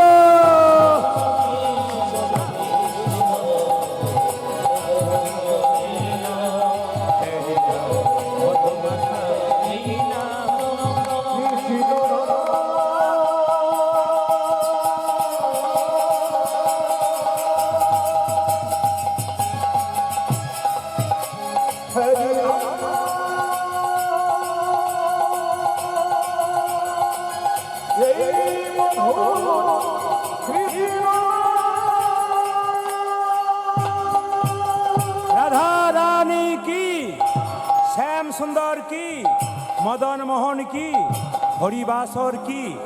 মাথায় কাপড়টা নেন, আস্তে শব্দ কম। কারো অমঙ্গল আপনারা চাইবেন না। কোনো নারীর চুলের মুঠি ধরে সেই নারীকে আঘাত করবেন না। স্বামী বিবেকানন্দ বলেছেন, একটা স্ত্রী তার স্বামীর রোগের ওষুধ, একটা স্ত্রী তার স্বামীর মানসিক রোগের ওষুধ। কথাগুলো শুনবেন, যেমন কীর্তনে মজা আছে তেরকম কীর্তনের শিক্ষা আছে। শুনতে যদি চান তাহলে শোনাবো। কি বললাম? একজন স্ত্রী তার স্বামীর মানসিক রোগের ওষুধ। স্বামী যদি ভুল করে উল্টো পথে চলে যায়, স্ত্রী তার ভালোবাসায় তার স্বামীকে ভালো পথে আনতে পারে। সবাই তাকাবেন। স্বামী সারাদিন পর কাজ করে যখন বাড়ি ফেরে, স্ত্রীর ভালোবাসার দ্বারা স্বামীর ক্লান্তি দূর হয়ে যায়। স্বামী বিবেকানন্দ বলেছেন, যে সমাজে মেয়েদেরকে সম্মান দেওয়া হয় না, সে সমাজ কোনোদিন ভালো হয় না। একজন ইংরেজ সাহেব স্বামীজিকে বলেছিল, আপনাদের ভারতবর্ষের মেয়েরা হাতে হাত মেলায় না কেন? আপনাদের ভারতবর্ষের মেয়েরা পুরুষের সঙ্গে হাতে হাত মেলায় না কেন? বিবেকানন্দ প্রশ্ন করেছিল, সাহেব, আপনাদের আমেরিকাতে বা ইংল্যান্ডে আপনাদের মহারানী মানে রাজার রানী যে, সে কারোর সঙ্গে হাত মেলায়? বলছে না, সে কারোর সঙ্গে হাত মেলায় না। স্বামীজি বলেছে, আমাদের ভারতবর্ষের প্রত্যেকটি মা হলো মহারানীর মতো, কোনো পরপুরুষের হাত তারা কোনো মতেই মেলাবে। শুনবেন, একটা কলম যতই দামি হোক, তার মধ্যে যদি কালি না থাকে তাহলে কলমের কোনো দাম থাকে না। একজন মানুষ কয়েকশো কোটির মালিক থাকতে পারে, কিন্তু তার মধ্যে যে বিবেক না থাকে, বৈষ্ণবের প্রতি ভক্তি না থাকে, ভগবানের প্রতি ভক্তি না থাকে, ওই মানুষটার জীবনে কোনো দাম থাকতে পারে। স্বামী বিবেকানন্দ বলেছেন, a lamp does not burn without oil, so a man can not live without God. শুনবেন কথাগুলো। A lamp does not burn without oil, একটা বাতি তেল ছাড়া জ্বলতে পারে না। So a man can not live without কি? Without God. একজন মানুষ ভগবান ছাড়া বাঁচতে পারে না। অ্যাপেলো চেন্নাই 10 বছর আগে আমি চিকিৎসা করাতে গেছিলাম। বিখ্যাত ইউরোলজিস্ট, তার নাম হচ্ছে জোসেফ ভি টাচিল। তার কাছে যখন গেলাম, খ্রিস্টান ডাক্তার, তখন দেখলাম টেবিলের ওপরে যীশু খ্রিস্টের মূর্তি, তার মধ্যে ফুলের মালা, তার চরণে ফুল। একজন বাঙালি ডাক্তারকে তারপর আমি চেক আপ করাতে গেলাম, তার টেবিলে দেখতে পেলাম একটা রাধাকৃষ্ণের ছবি, সেখানে তুলসী পত্র এবং বাতাসা দেওয়া। ইংল্যান্ড আমেরিকা ফেরত ডাক্তারগুলো ভগবানকে চিনতে পারলো, তারা ভগবানের চরণে ফুল দিতে পেরেছে। আর আমরা সামান্য মানুষ হয়ে সামান্য চাকরি করে ভগবানকে ভুলে গেলাম। বৃন্দাবনের বিখ্যাত মানুষ প্রেমানন্দ মহারাজ 17-18 বছর ধরে যার কিডনি দুটো নাই, বিখ্যাত ক্রিকেটার বিরাট কোহলি আর তার স্ত্রী অনুষ্কা তার চরণে পড়ে বসে কাঁদছে। শুনেছি বিরাট কোহলি দেশে দেশে বাড়ি আছে, সে মহাপুরুষকে চিনতে পারল, আর আমরা সামান্য চাকরি পেয়ে ভগবানকে ভুলে গেলাম। কথাগুলো শুনবেন হীরার মতো। মায়েরা, মানুষের সুখের দিনে মানুষের সুখের দিনে মানুষ আগে আগে যায়, আর দুঃখের দিনে দেখবেন পেছন পেছন যায়। যখন কোনো ছেলে বিয়ে করতে যায় তখন দেখবেন মায়েরা, বিয়ে করতে যখন যায় বরযাত্রী আগে যায়, বর পেছনে যায়। বরযাত্রী খাবে দাবে আনন্দ করবে, বিয়ের দিন সুখের দিন চলে আসবে। কিন্তু সেই ব্যক্তি যেদিন মারা যায় সেদিন দেখবেন সবাই পেছন পেছন যায় আর মৃতদেহ আগে আগে যায়। এর থেকে কি শিক্ষা পেলেন? সুখের দিনে মানুষ আগে আর দুঃখের দিনে মানুষ পেছন পেছন যায়। জীবনে সমস্যা আসতে পারে, আপনার জীবনে পরামর্শদাতা যেন ভালো হয়। কেন? কুরুক্ষেত্রের দিকে তাকান, পঞ্চপাণ্ডবের দাদা যুধিষ্ঠির পরামর্শ নিয়েছিল কৃষ্ণের কাছে, যুদ্ধে জিতলো, রাজ্য ফিরে পেল, সিংহাসন ফিরে পেল। 100 ভাইয়ের দাদা দুর্যোধন পরামর্শ নিয়েছিল কার কাছে? জোরে বলুন। পরামর্শ নিয়েছিল কার কাছে? শকুনির কাছে, ধ্বংস হয়ে গেল। এই জন্য বারবার বলবো আপনাদের কাছে, যারা এখানে কীর্তন শুনছেন, আমার বলার অনেক কিছু ছিল কিন্তু রাত্রি অধিক হচ্ছে, এই জন্য আপনারা সবাই একবার মাথায় কাপড়টা নিন। ছোট্ট রঘুনন্দন নাড়ুক হবে, সবাই দর্শন করুন একসঙ্গে। ছোট্ট রঘুনন্দন মায়েরা, বাবা একদিন কি করছে? পুজো করছে গোপীনাথে, আর ছোট্ট রঘু কিন্তু গোপীনাথে পুজো দর্শন করছে। সবাই মাথায় কাপড়টা নিন, একবার বাবু হয়ে সবাই ভক্তি ভরে একসঙ্গে সবাই লক্ষ্য করুন মায়েরা। হরে কৃষ্ণ, সব আনমনা, হরে কৃষ্ণ।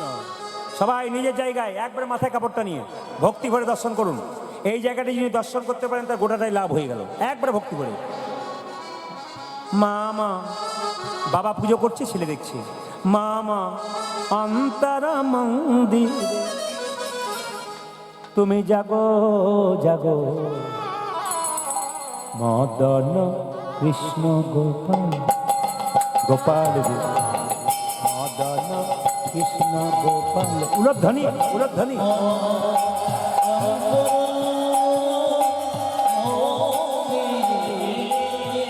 সবাই দর্শন করবেন একভাবে।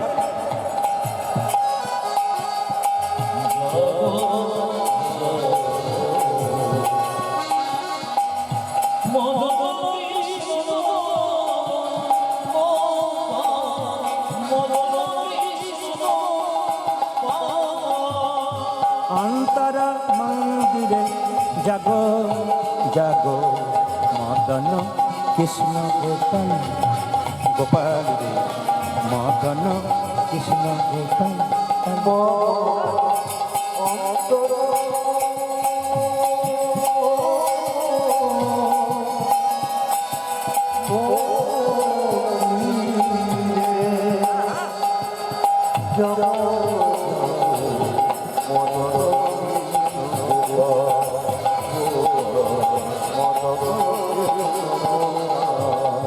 লয়ে রাধা বামে এসো ব্রজ ধামে,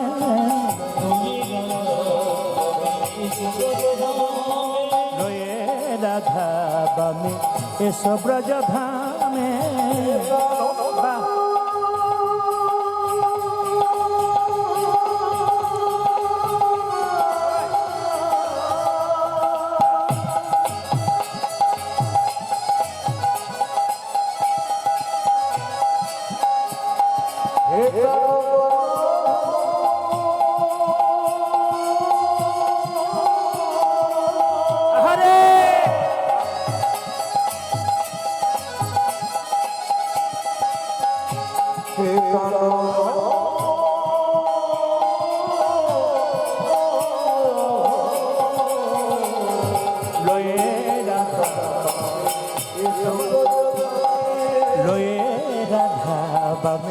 এসো ব্রজ ধামে,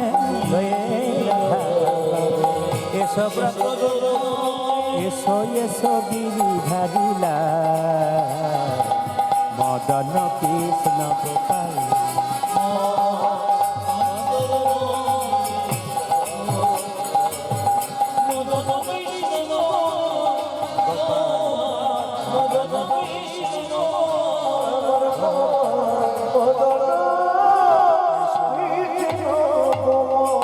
এইবার খাওয়াবে মায়েরা। একটা বাচ্চা ছেলে পাশের গ্রাম থেকে ছুটে এলো, কবিরাজ আমার বাবার খুব শরীর খারাপ, একবার দেখতে চলো। রঘুনন্দন বাবাকে জিজ্ঞেস করছে, বাবা নাড়ু প্রসাদ কি গোবিন্দকে খাওয়াতে পারবো? বলে পারবি। বলে কেন? শোন। বলে কেন? ভক্ত যদি কাই মনে কোনো বাঞ্ছা করে, ভগবানের সাধ্য নাই সে বাঞ্ছা নাই পড়ে। আপনার বাচ্চাকে ছোট থেকে শেখাবেন ভগবানকে সেবা দিতে হয়। এইদিকে দিকে মায়েরা, রঘুনন্দনকে তার বাবা বলছে, শোন এইদিকে দিকে, এ সংসারে কেউ কারো, জোরে বলুন, এই সংসারে কেউ কারো, বাহ সবাই লক্ষ্য করুন। রঘুনন্দনকে তার বাবা বোঝাচ্ছে একটা কথা, সবাই শুনবেন, আমি আপনাদের বুঝিয়ে দিই। সম্রাট আলেকজান্ডারের নাম শুনেছেন? জোরে বলবেন হ্যাঁ না না, বলুন জোরে বলুন। পৃথিবীর সব সম্পত্তিকে যদি 7 ভাগ করা যায়, 1 ভাগ সম্পত্তির মালিক হলো কে? সম্রাট আলেকজান্ডার। ও মায়েরা, আপনাদের না শোনা জিনিস জেনে যান, যারা জ্ঞানীজন ভক্তদের এসছেন তারা জানতে পারবে, ইতিহাস পড়ুন। সম্রাট আলেকজান্ডার 7 ভাগ সম্পত্তি পৃথিবী থেকে ভাগ করলে 7 ভাগ সম্পত্তির মালিকের 1 ভাগ সম্পত্তির মালিক হচ্ছে সম্রাট আলেকজান্ডার। আশ্চর্যের ব্যাপার, বেবিলিয়ন শহরে একটা মশার কামড়ে মরেছিল মা। এইদিকে বেবিলিয়ন শহরে একটা মশার কামড়ে মরেছিল। তো যখন মৃত্যুর আগে হসপিটালে ভর্তি ছিল, তখন সেনাপতিকে বলেছিল, সেনাপতি মন্ত্রী, বলে কি, আমি মরে যাব কিন্তু 3টে শর্ত রইল। বলে কি? আমি যখন মারা যাব আমার মৃতদেহটা 4 জন ডাক্তার যেন কাঁধে করে নিয়ে যায়। স্যার আমরা থাকতে ডাক্তার, আমি যা বললাম তাই লেখো, 4 জন ডাক্তার কাঁধে নিয়ে যাবে। স্যার লিখে নিলাম, এই যে লিখে নিলাম, 4 জন ডাক্তার কাঁধে নেবে। দ্বিতীয় শর্ত কি? কেউ যদি মারা যায় তাকে চিত হয়ে মাচায় শোয়ার হয়, কিন্তু আমি যখন মরে যাব তখন আমার মৃতদেহ হাতটা যেন ঝুলতে ঝুলতে যায়, দুলতে দুলতে। স্যার লিখে নিলাম। 3 নম্বর, আমি যখন মারা যাব এত টাকা রোজগার করেছি, সমস্ত পয়সা যেন আমার পেছন পেছন ছড়িয়ে ছড়িয়ে নিয়ে যাওয়া হয়। কিছু মনে করবেন না, আপনাদের এখানে কেউ মারা গেলে পয়সা ছড়াই? জোরে বলুন, একটু জোরে বলুন। আমাদেরও ছড়ায়, আপনাদের সঙ্গে তফাৎ এইটাই, আমাদের অচল পয়সাগুলো ছড়ায়, যেগুলো বাজারে চলে না সেগুলো ছড়ায়, মানে ছোট ছোট 1 টাকাগুলো ছড়ায়। সবাই লক্ষ্য করুন। সেনাপতি জিজ্ঞেস করলো, স্যার আপনি যখন মারা যাবেন 4 জন ডাক্তার কাঁধে নিয়ে যাবে কেন? সম্রাট আলেকজান্ডার বলল, শোনো সেনাপতি, আমি যখন মরে যাব 4 জন ডাক্তার আমাকে কাঁধে নিয়ে যাবে কেন? আমি জগতেকে শেখাতে চাই। কি শেখাতে চাও? আসে যদি ডাক্তার, আসে যদি ডাক্তার, কি করিবে ডাক্তার? আসে যদি ডাক্তার, কি করিবে ডাক্তার? কাকু আমাকে বলেছে 10টা, তো আমি যে তত্ত্ব ঝাড়তে চাই তাহলে 12টা করে দেবো, কিন্তু আপনাদের চিন্তা নাই, ভয় খাওয়ার দরকার নাই। কেন বলুন তো, আমি ঠিক সময়ে শেষ করব। আসে যদি ডাক্তার, কি করিবে ডাক্তার? সবাই তাকান, সবাই তাকান, শিক্ষামূলক কথা। আসে যদি ডাক্তার, কি, এই যে উত্তম কুমার মহানায়ক যেদিন মারা গিয়েছিল, হোম চিকিৎসককে সাংবাদিকরা জিজ্ঞেস করেছিল, আপনি বাঁচাতে পারলেন না? এর আগে 24 বার বাঁচিয়েছি, 25 বারে পারলাম না। ডাক এসছে, আর যেদিন ডাক আসবে কারো ক্ষমতা নাই তাকে রক্ষা করতে পারি। বাহ, কি সুন্দর শিক্ষা। আমি যখন মরে যাব আমার হাত দুলতে দুলতে যাবে কেন জানো? আমি জগৎকে শেখাতে চাই, এই হাত দিয়ে কত অন্যায় করলাম, কত মেয়ের স্মৃতির সিঁদুর কেড়ে নিলাম, কত ছেলে মেয়ের বাবা বলা বন্ধ করলাম, কিন্তু জগৎকে দেখাতে চাই স্মৃতির সিঁদুর কেড়ে নিলাম, কত ছেলেকে বাবা বলা থেকে বঞ্চিত করলাম, এত বড় সম্পত্তির মালিক হলাম, কি নিয়ে গেলাম আমি, যে এত করলাম কি নিয়ে গেলাম, আমি যা করলাম সব এইখানেই রাখলাম। জগৎকে দেখাতে চাই হাত খালি হাতে এলাম, খালি হাতে গেলাম। ওগো জগতের মানুষ, যদি কিছু করো তবে গোবিন্দের জন্য করো, যা করবে সব সম্পত্তি এখানেই রয়ে যাবে। আর আমার পেছনে পেছনে পয়সা ছড়াবে কেন? তাকান, কেন ছড়াবে? আমি যে এত টাকার মালিক দেখাতে চাই, আমি তো নিয়ে গেলাম না, সব এখানে রেখে গেলাম। আপনাদের দক্ষিণ চব্বিশ পরগনাতে, এটা তো উত্তর চব্বিশ পরগনা, দক্ষিণ চব্বিশ পরগনাতে কাকু যায়, বিষ্ণুপুর বলে একটা জায়গা আছে, ওখানে একটা শ্মশান আছে বাবা, হ্যাঁ কীর্তন খোলা শ্মশান আছে। ওখানে সুন্দর চায়ের দোকান আছে, খুব ভালো চা খায়। এরা বলে দাদা একটু দাঁড়াবো, চা খাবো, বলে খাও। ওখানে সবাই লক্ষ্য করুন, আমি দেখলাম খাই লক্ষ্য করে বসে কয়েকদিন আগে দারুণ জিনিস দেখলাম। একজন প্রচুর টাকার মালিক, তাকে ফুলের সাজিয়ে, কয়েকশো কোটি টাকা মালিক, ফুল দিয়ে সাজিয়ে শ্মশানের চিতাতে শুইয়ে দিল। কিছুক্ষণ পরে একজন ভিখারি মানুষ রাস্তায় মরে গেছে, 2-4 দিন আগে পৌঁছে গেছে, তাকে খড়ের দড়ি দিয়ে ছেঁড়া তালাই দিয়ে মাছি ভন করছে, তাকে নিয়ে আসা হলো। এক পাশে শুয়ে দেওয়া হলো কয়েকশো কোটি টাকার মালিককে, আর এক পাশে শুয়ে দেওয়া হলো ভিখারিকে। ভিখারিটা যেন মালিকটাকে বলতে চাইছে, বাবু এতদিন তোমার বাড়ি গিয়েছি, কতবার বাবু বলে ডেকেছি, তুমি আমায় কিছু বলো নাই, অবজ্ঞা করে চলে গেছো। আমি কতবার বলেছি বাবু কিছু খাবো, কিছু দাও, কিছু দাও, তুমি মুখ ফিরিয়ে চলে গেছো। একটা বস্ত্র পর্যন্ত দাও নাই, কারণ তুমি বাবু, আমি ভিখারি। আজকে এই শ্মশানের চিতাতে শুয়ে আছি, তুমি দেখে নাও বাবু, কি দেখবে জানো, এ জগতে আসবার সবাই সমান, যাবার সময় সবার সমান, মাঝখানে আমি ভিখারি আর তুমি জমিদার। মায়েরা, এই সংসারে কেউ কারো নয়। আপনার স্বামী 10 দিনের জন্য বাইরে গেছে, আপনি চিন্তা করছেন স্বামী এলো না কেন। স্বামী যখন এলো তখন ছপ্পর খাটে শোয়ালেন, ভালো খাবার খাওয়ালেন, স্বামীকে আদর করলেন, যত্ন করলেন। কিন্তু যেদিন স্বামীর দেহ থেকে প্রাণ বেরিয়ে গেল, সেদিন কি করলেন? পাড়ার লোককে ডেকে বললেন, মরাটা নিয়ে যা, বাস মরা হয়ে যাবে। আবার আপনার স্বামী মারা গেল বলে একটা ভাঙা বালতিতে গোবর জলগুলো ছড়ে দিলেন। আবার কি করলে একটা প্যারেক গেড়ে দিলেন, দোষ পেয়ে যাবে বলে। পশ্চিমবাংলার একজন বিখ্যাত বাউল শিল্পী বলছে, অতীব সত্য কথা, যতই আমার করো ওগো শেষের দিনে সেজন বিনে, ও হরি পর কি হবে রে শেষের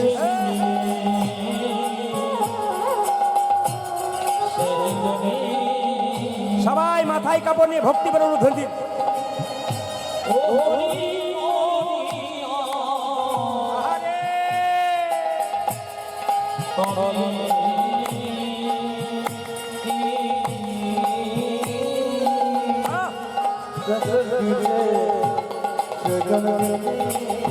কেউ বা কাটে ঝাড়ে ডোবা,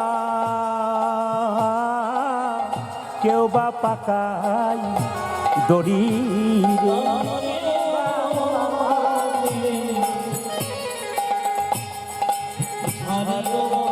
আরে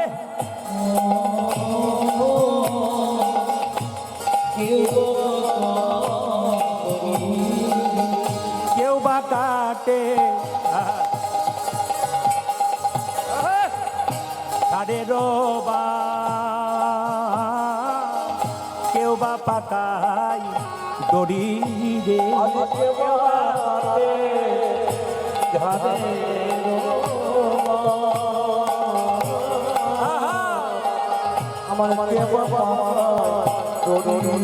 আবার চারকা হারে কাঁধে নিয়ে, চারকা হারে কাঁধে নিয়ে,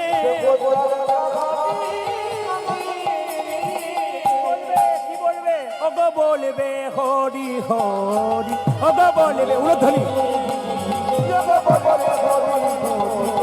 বলবে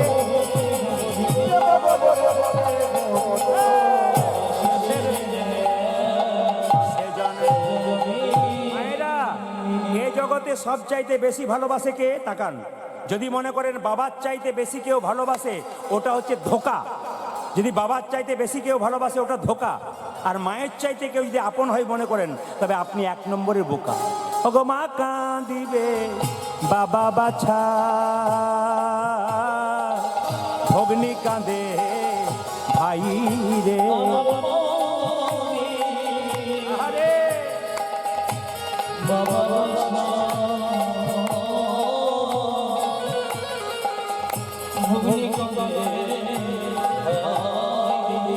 ঘরের মনি কাঁদে, ঘরের মনি কাঁদে। কি বলে কাঁদে? ওই আমার আর যে কেহ নাই, আমার আর যে কেহ নাই, আমার আর যে কেহ নাই, আমার আর যে কেহ নাই, আমার আর যে কেহ নাই, আমার শেষের দিনে। আর মাত্র 5টা মিনিট সময় আছে। সবার কাছে নিবেদন রইল, এই 5 মিনিট গোপীনাথের সেবাটা আপনারা সবাই দর্শন করুন, একবারে মাথায় কাপড়টা নিয়ে। ছোট্ট রঘুনন্দনে বাবা চিকিৎসা করতে গেল, আর তার বাবা চিকিৎসা করতে গেছে, ছোট্ট রঘু পুজো করছে। সবাই দর্শন করুন, সবাই দর্শন করুন, সবাই দর্শন করুন। ছোট্ট রঘু কেঁদে কেঁদে বলছে, গোপীনাথ বাবা তোমাকে প্রসাদ খাওয়াই, আমি তোমাকে খাওয়াবো, তবে বাবা তোমাকে ফুল দিয়ে সাজাই, আমি তো ফুল দিয়ে সাজাতে পারবো না।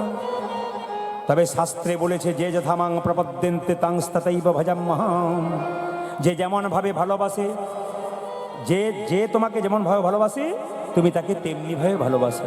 ছোট্ট রঘুনন্দন নাড়ু খাচ্ছে, সবাই একটু দর্শন করুন। ও গো গোপীনাথ ঘনশ্যাম, সবাই দর্শন করুন, সবাই দর্শন করুন। ও গো গোপীনাথ ঘনশ্যাম, ও গো গোপীনাথ ঘনশ্যাম,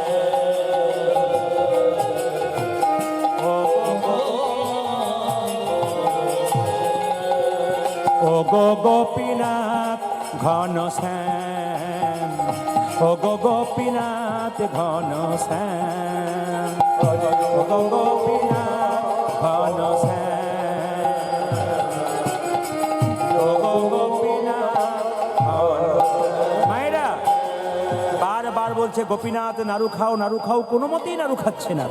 তখন পাথরে গোপীনাথ বলছে, ও তুমি নাড়ু খাচ্ছ না, বুঝেছি, দরজাটা হাঁ করে খোলা আছে তো তোমার লজ্জা করছে। আচ্ছা দরজাটা বন্ধ করে দিলাম। হাতের বাঁশিতে অসুবিধা হচ্ছে, আচ্ছা বাঁশিটা খুলে দিলাম, এইবার তুমি নাড়ু খাও। যখন নাড়ু খাও নাড়ু খাও বলছে, বারবার নাড়ু খাচ্ছে না। ছোট্ট রঘু কি করলো? গোপীনাথের পায়ে মাথা ঢুকছে, গোপীনাথ গোপীনাথ গোপীনাথ। রক্ত আর চোখের জলে মন্দির ভেসে যাচ্ছে। পাথরের গোপীনাথে পেছন থেকে নাড়ু খাচ্ছে, নাড়ু খেতে খেতে সব নাড়ু খেয়ে নিচ্ছে।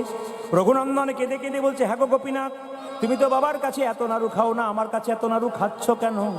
পাথরের গোপীনাথ কেঁদে কেঁদে বলছে, রঘু রে, সবাই আমায় ডাকে রে রঘু, কিন্তু তোর মতো এমন করে চোখের জলে ভেসে কেউ ডাকে না, চোখের জলে ভেসে কেউ, চোখের জলে ভেসে কেউ ডাকে না, চোখের জলে ভেসে কেউ ডাকে না। ও যে মনতে তন্তে সবাই ডাকে, চোখের জলে ভেসে কেউ ডাকে না, এমন চোখের জলে ভেসে কেউ ডাকে, চোখের জলে ভেসে কেউ ডাকে, আমার চোখের জলে ভেসে কেউ, আমার চোখের জলে ভেসে কেউ। মায়েরা সব নাড়ু গোপীনাথকে খাওয়াতে খাওয়াতে একটা নাড়ু গোপীনাথ বলে তোকে খেতেই হবে। জোর করে রঘুকে নাড়ুটা খাইয়ে দিয়েছে। এইবার নাড়ু তুই বাড়ি থেকে নিয়ে আয়নি, আবার প্রসাদ করে দিবি। বাবা যেই না দেখতে পেয়েছে যে আবার নতুন করে নাড়ু নিয়ে যাচ্ছে, সঙ্গে সঙ্গে বাবা বলে, হ্যাঁ রে গোপীনাথ নাড়ু খায়নি? বলছে, বাবা নাড়ু খেয়েছে, সব নাড়ু খেয়ে নিয়েছে। বাবা বললো, মিথ্যেবাদী কোথাকার, গোপীনাথ কখন নাড়ু খায়? আমি তোকে এমনি মিথ্যে কথা বলেছিলাম। বলছে, বাবা সত্যি নাড়ু খেয়েছে, দেখাতে পারবি? বলছে, হ্যাঁ দেখাতে পারবো। বাবা দরজার সামনে দাঁড়িয়ে আছে, দরজা বন্ধ করে পেছন থেকে, আর ভেতরে ছোট্ট রঘু বলছে, হ্যাঁ গো গোপীনাথ, এতক্ষণ তুমি এত নাড়ু খেলে, একটা নাড়ু যদি না খাও তবে বাবার কাছে আমি মিথ্যেবাদী হয়ে যাব। বারবার রঘুনন্দন নাড়ু খাও বলে কাঁদছে। পাথরের গোপীনাথ কোনো মতে নাড়ু খাচ্ছে না। তখন রঘুনন্দন বলে, হ্যাঁ গো, তুমি বাবার কাছে আমাকে কলঙ্কিত প্রমাণ করবে? আচ্ছা দেখাচ্ছি মজা। তোমার গলাতে যে উন্নিটা আছে, ওই উন্নিটা ফাঁস নিয়ে আমি তোমার চরণতলে মৃত্যুবরণ করব। যেই না উন্নিটা ফাঁস দিয়ে মরতে যাচ্ছে, সঙ্গে সঙ্গে পাথর গোপীনাথ মনে মনে ভাবছে, রঘু, আমার মন্দিরে কেউ যদি আত্মহত্যা করে, তবে তাকে যদি আমি বাঁচাতে না পারি, তবে বিপদ বারণ মধুসূদন কেউ বলবে না। তাই পেছন থেকে হাত বাড়িয়ে বলল, রঘুনন্দন নারদে রঘুনন্দন নারদে গোপীনাথ নারু খাও, গোপীনাথ নাড়ু খাও। মায়েরা অর্ধেকটা নাড়ু খেয়েছে, আর বাবা দরজাটা খুলেছে, আর দেখছে অর্ধেকটা নাড়ু গোপীনাথের হাতে রয়ে গেছে। আজ যদি যান কি করবেন দেখতে পাবেন, অদ্যপি খণ্ডপুরে অর্ধনাড়ু আছে পরে, অদ্যপি খণ্ডপুরে অর্ধনাড়ু আছে পরে, দেখে যত ভক্তগণ জনে জনে, যে বজের মদন যেই শিরগুনন্দন সেই, বজের মদন যেই শিরগুনন্দন সেই, উদ্ধব দাসরস ভনে ভনে, আজ মিলনে হলো রে, আজ মিলনে হলো রে, যে ভক্তারে ভগবানের মিলনে হলো রে। হরি হরি হরি বলে, হরি হরি হরি